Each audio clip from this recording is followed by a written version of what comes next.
ہمارا نظریہ ہے کہ امام کے پیچھے سورۃ الفاتحہ نہیں پڑھنی چاہیے۔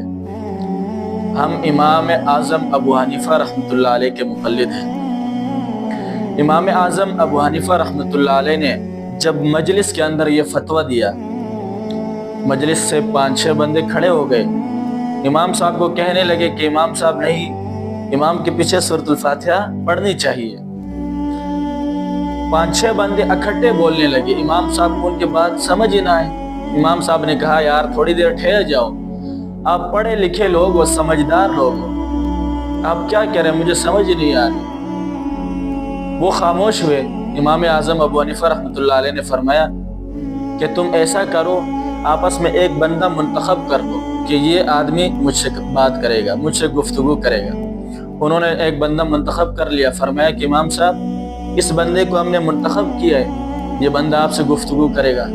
امام اعظم ابو حنیفہ رحمۃ اللہ علیہ نے ارشاد فرمایا کہ آپ نے ایسا کیوں کیا، ایک بندے کو کیوں مقرر کیا؟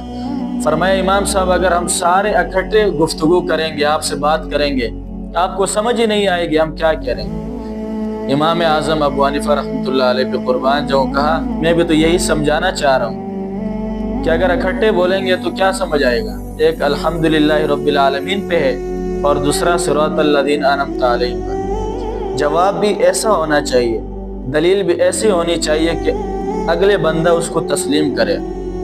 اسی لیے کہتے ہیں کہ جس کو امام بنا لو پھر اس پر اعتماد بھی کرو۔